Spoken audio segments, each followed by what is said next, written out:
Euzu billahi mineşşeytanirracim. Bismillahirrahmanirrahim və bihi nəstəin. Ramazan ayının 10-cu günündə xoş gördük sizi dəyərli tamaşaçılar. Hər birinizi salamlayır və bu ağır gün, yəni Həzrəti Xədicə Kubranın vəfat günü olan bu gün münasibəti ilə hər birinizə başsağlığı verirəm. Bildiyiniz kimi Ramazan ayının 10-unda məhz Həzrəti Xədicə Kubranın vəfat günüdür. Bu gün İslam tarixində çox müsibətli və ağır gün kimi qeyd olunub. Hansı ki, Peyğəmbərin əziz xanımı dünyadan köçmüşdü və Peyğəmbərin ən böyük dayağı yəni əldən getmişdi. Bilirik ki, əgər tarixə nəzər salsaq, görərik ki, məhz İslamın yeni zühur etdiyi vaxtlarda Peyğəmbərə ilk iman gətirən şəxslər Həzrəti Əli əleyhissalamla xanım Xədicə Kubra olur. Və Həzrəti Əli əleyhissalamla xanım Xədicə Kubranın bu İslamın qorunub saxlanmasında çox böyük bir rolu var idi. Məxsusən də İslamın ilk zühur etdiyi vaxtlarda. Necə ki, tarixdə Əli əleyhissalamın qılıncı böyük rol oynamışdı İslam müharibələrində, eləcə də Həzrəti Xədicənin mirası, var-dövləti böyük rol oynamışdı. Və hətta müsəlmanların hicrət etdiyi dövrdə, blokadada olduqları vaxtda məhz xanımın, yəni xanım Xədicə Kubranın Peyğəmbərə bəxş etdiyi, hədiyyə etdiyi var-dövləti və sərvəti köməkçi olmuşdu. Allah Təala inşallah ki, bu xanımın məqamını bilənlərdən qərar versin bizi. İndi isə istəyirəm bu Ramazan ayının 10-cu günündə məhz 10-cu cüzdən olan gözəl bir ayə ilə proqramımıza davam edək. Ənfal surəsi 46-cı ayədə Allah Taala belə buyurur. Bismillahirrahmanirrahim. Və la tanza'u fatafshalu və təhəzhəbə rihukum. Və bir-birinizlə çəkişməyin və mübahisə etməyin ki, süsləşərək, qorxaqlaşar və ağalıq və hökmranlığınız aradan gedər. Bu ayədə çox gözəl nöqtələr vurğulanıbdır, məxsusən də İslam ümməti üçün. Məhz bir-biri ilə ixtilaf və mübahisələrə gətirib çıxardır. Yəni, Allah Teala əmr eləyir ki, bir-birinizlə çəkişməyin və mübahisə etməyin. Hansı ki, bu çəkişmə və mübahisənin nəticəsi nə ola bilər? Sizin süsləşərək qorxaqlaşmanıza və ağalığı və hökmranlıqdan, yəni qüdrətdən düşməyinizə səbəb olar. Sizin hökmranlığınızı aradan aparar. Allahın istəyi budur ki, biz bir-birimizin abır-həyasının qoruyucusu olaq. Allahın istəyi budur ki, bir-birimizin arxasında olaq, nəinki bir-birimizin qarşısında duraq. Yəni, sanki Allah Teala İslam ümmətinə, yəni müsəlmanlara müraciət edərək deyir ki, məxsusən də müharibə dövründə və müharibə dedikdə sadəcə silahlı müharibədən getmir söhbət. Hazırda hətta dünyada silahlı müharibədən çox virtual müharibələr gedir. Yəni, qələm vasitəsilə və sosial şəbəkələr vasitəsilə müharibələr baş verir. Yəni, hansısa bir İslam ümmətinin böyük şəxsiyyətlərini qaralamaq, onları nüfuzdan salmaq, onların şəxsiyyətini terror etmək, bu şeylər səbəb olur ki, düşmən müqabilində sanki İslam ümməti zəifləsin. Məhz Allah Teala da bu məsələyə işarə edir ki, müharibə zamanında çalışın ki, bir-birinizlə çəkişməyin, mübahisələr etməyin, ixtilaf yaranmasın. Bu səbəb olar ki, siz süsləşərsiniz və qorxaq olarsınız və ağalıq və hökmranlıqdan düşərsiniz. Yəni, zəifləməyə işarə edir. Biz, müsəlman ümmətinin böyük bir iradı var ki, bu irad səbəb olur ki, düşmən hər zaman qələbə çalsın. Nədir bu böyük irad?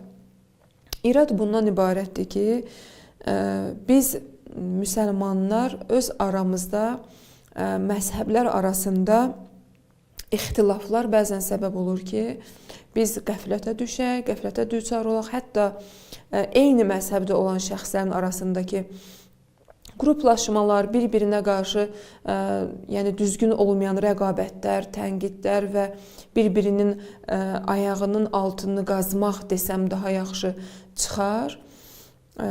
Bu kimi işlər səbəb olur ki, insanlar zəifləsin İslam ümmətində, müsəlmanlar zəifləsin və əsas düşməndən qəflətə düşürük və əsas düşmənə nisbətdə mübarizə aparmırıq.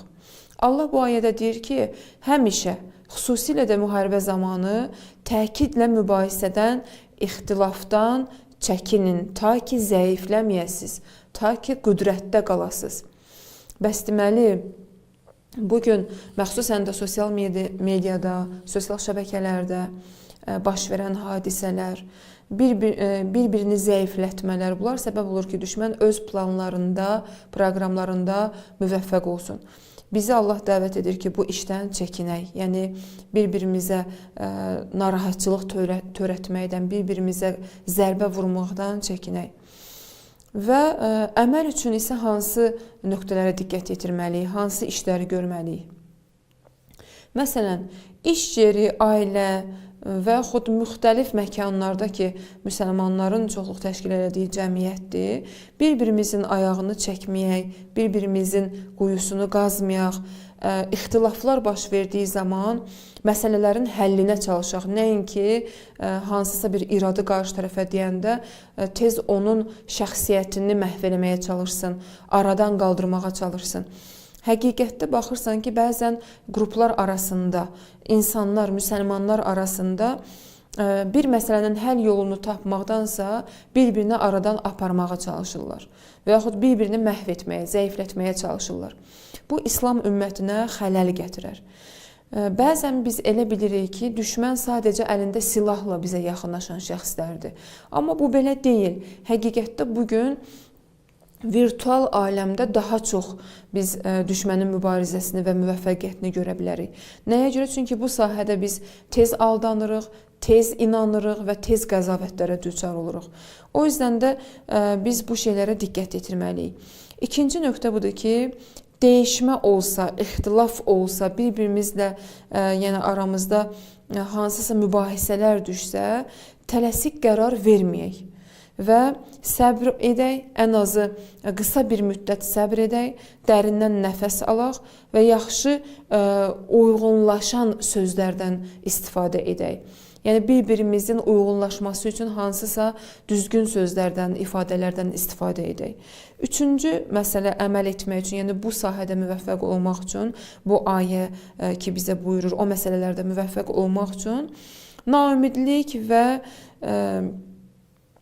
ikitirəlilikdən uzaq durmağa çalışaq və naümidlik və ikitirəlik yaradan paylaşımlardan uzaq durmağa, qaçmağa çalışaq. Düşmən müqabilində zəiflədən hansısa bir sözlər, paylaşımlar varsa, yəni bizim ümməti zəiflədən hansısa sözlər varsa, biz onlara diqqət edək və çəkişməni kənara qoyaraq bu işlərdən uzaq duraq. Bəzən bir də görürsən ki, hətta müsəlmanların özləri yəni xəbər tutmur, bilmir nəyisə. Düşmənin bizə hazırlayıb təqdim etdiyi şeyləri rahat şəkildə qəbullanırıq. Amma Quran bizi dəvət edir ki, naümid olmayaq bu sahədə və ikitirəlik yaratmayaq, bir-birimizə arxadayaq olaq, dəstək olaq, düşmən müqabilində zəiflədən hansısa paylaşımları, hansısa proqramları, yəni belə deyim ki, aradan qaldırmağa çalışaq, nəinki onları daha da inkişaf etdirək.